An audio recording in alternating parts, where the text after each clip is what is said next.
What is the world's most difficult and extreme endurance event? And more importantly, what can we learn from that that'll allow us today to live happier and more meaningful lives? Well, my promise over the next few minutes is I'm going to answer that question in a way where you don't have to do what my best friend Lee and I just recently attempted to do. But first, let me set the scene.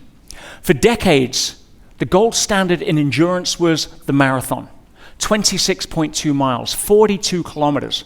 And depending on your level of training, you can complete it as a professional in around 3 hours or 4 or 5 as an average runner. But what we're talking about is something at a whole different level. It's the equivalent of running 114 marathons back to back. It makes an Ironman that takes 14 hours look easy.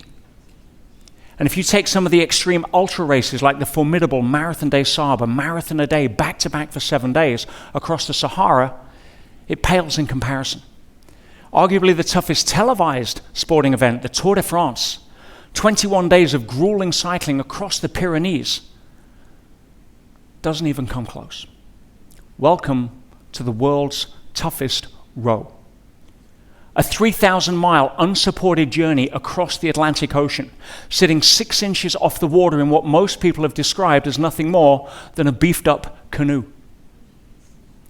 Now, being a rowing boat with no engine and no sail, somebody has to be rowing at all times, meaning that my friend and I would take 2-hour shifts. One person would row for 2 hours, one person would recover for 2 hours. That's 2 hours on, 2 hours off, 24/7, for just under 2 months. Now, your recovery time isn't really recovery time because a lot of that you're doing boat maintenance, you're doing navigation, you're doing battery maintenance, and you better be on your game for your admin because the nearest safety boat is usually up to 4 days away. Race rules even prevent you from holding up a t-shirt to dry because they class that as wind assistance and everything has to be arms and oars. Is it any wonder that 25 times more people have summited Everest than ever rode an ocean? After 4 days, we hit our first major storm, where we started to encounter waves of up to 35 feet or 11 meters. Now, if you want to see what an 11-meter wave looks like from the perspective of a surfer, that's what it looks like.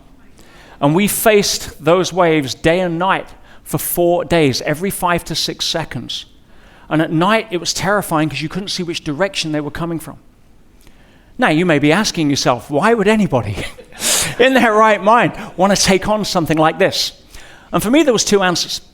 The first was a personal answer. I've been teaching self-mastery for a few decades now. And I'm a great believer that if you cannot master your mind, you'll never master your life. And so I wanted to see if I was still qualified to be able to teach what I teach by putting myself in an extreme situation.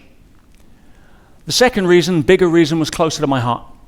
And that is that I know, after studying human behavior for so long and working with so many people around the world, I know every single one of us has our own ocean to cross.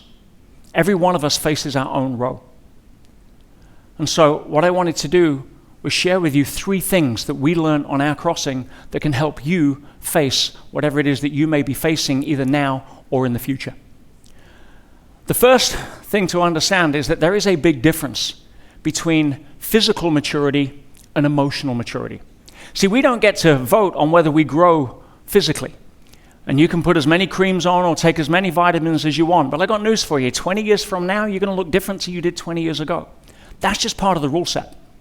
But emotional maturity is a choice.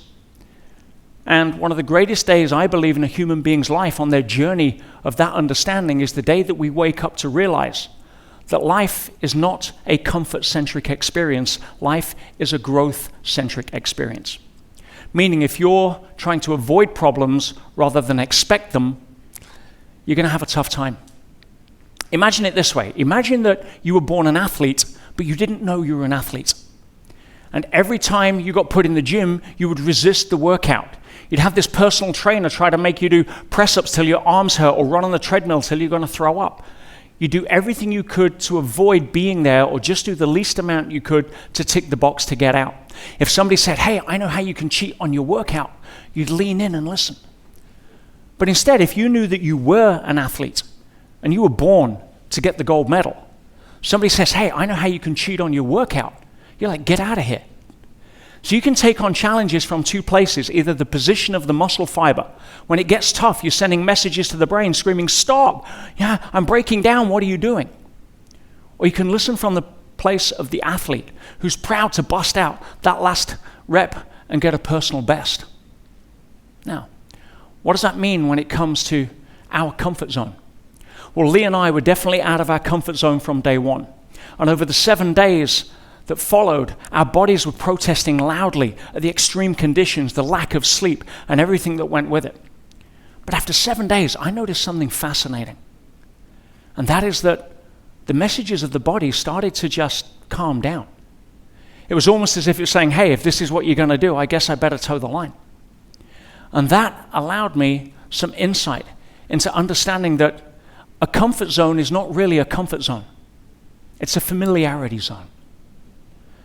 And when we understand that in personal growth, that can lead us to being able to create new habits, because what stops us from doing so most of the time is that our resistance to what is unfamiliar rather than being able to embrace our own potential.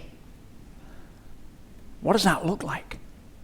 Well, if you start to understand that the word surrender is one of the best words in the English language, if you know how to hear it.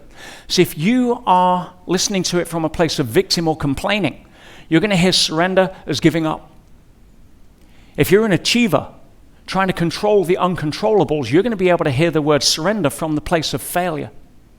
But if you're wise, you hear the word surrender from a place of not struggling with what you can't control, giving up the need to try to be micromanage and focus your energy instead on what the next best move is. That's going to live a very different life. The next concept came from our team name, Team Cheerfulness, taken from one of the 4 tenets of the British Royal Marines with which Lee served a full career. And it's cheerfulness in the face of adversity. We faced a lot of adversity on the ocean, but we were always looking for reasons to smile, always looking for how we can cheer each other up, even when the going got very, very tough. From there, you're like, is there a reason? Is there something we can do? Just to look for the good. And we would usually find it. You see, it's not about just changing your attitude. It affects your biology. When you get angry or fearful or anxious or what achievers call stressed, your brain waves go north of 15 cycles per second. Cortisol rises, and as we all know, when cortisol rises, intelligence plummets. How many of us already said or done things that we regret when we're either scared or angry? But it's not about ignoring what's going on or burying your head in the sand. It's about choosing to focus on something else. For example, if we were to play a game right now and I was going to offer you $10,000 to write a list of 5 things you could complain about your life, who's going to win? We all are, right? You'd be like, hey, if I do 10 things, can I get 20 grand? No. But if instead I said, we're going to change the rules, and I'm going to ask you to write 5 things that you can be grateful or happy about your life right now, and if you do that, here's the 10 grand. Some of you may have to look under some rocks, but I guarantee you'd walk out of here with the money. See, it's about what do you choose to focus on? What game do you want to play? Both are available. And it reminded me of what Jean-Baptiste said. He said, some people grumble that roses have thorns. I'm grateful that thorns have roses. There are many things we could have grumbled about on the ocean. The state of my hands, for example, which took me 2 months to be able to straighten them. But instead, I became grateful that I actually had hands with which to row. We could have grumbled about the weather and the constant rain that would come out of nowhere and hammer down on us. But I chose to be grateful that without rain, there'd be no rainbows. It made me realize what Einstein said when he said, one of the most powerful questions you could answer in your lifetime is, do you live in a friendly or a hostile universe? See, if you think you live in a hostile universe, you're going to look at life through a fear-based lens. You're going to be looking at life as to why we can't, not how we can. Everything's going to be a reason why you shouldn't.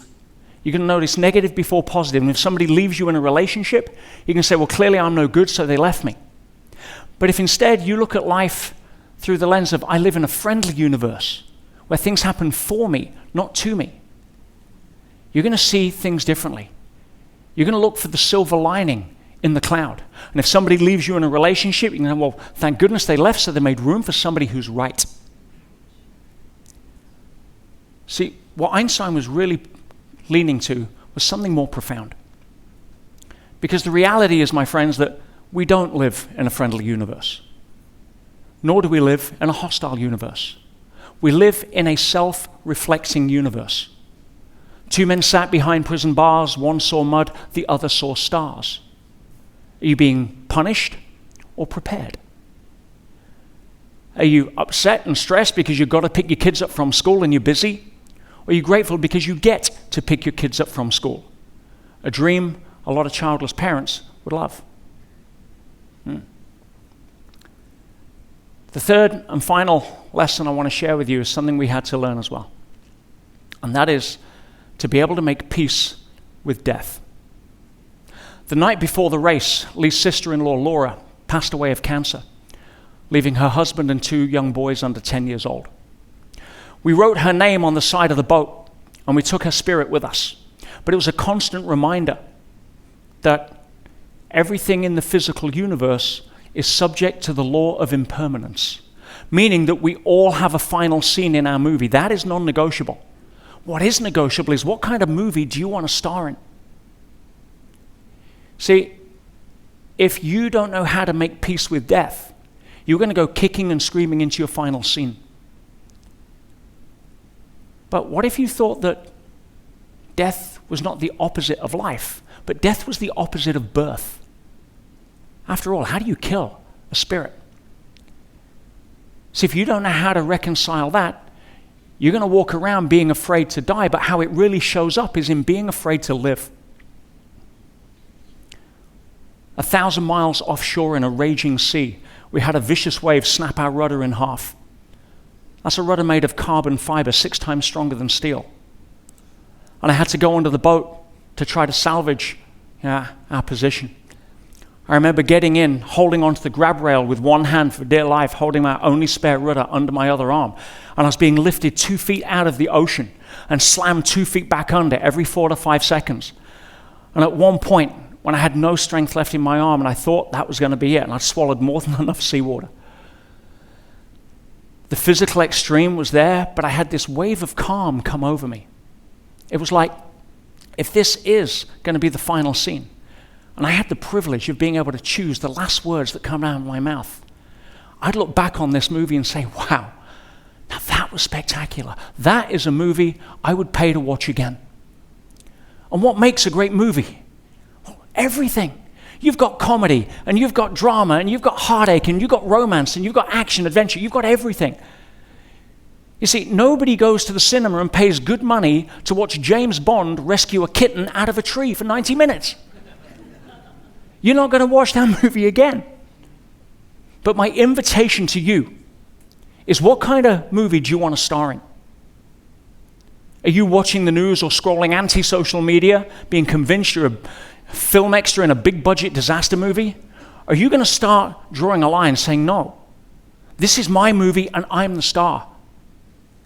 I'm going to start doing things that light me up, not distract me, that sing to my soul, not numb the pain. And if you start recognizing that you've got nothing to defend, nothing to conquer, and nothing to prove, no matter what you've done or not done, you are worthy of love. And you start surrendering the resistance to what's unfamiliar.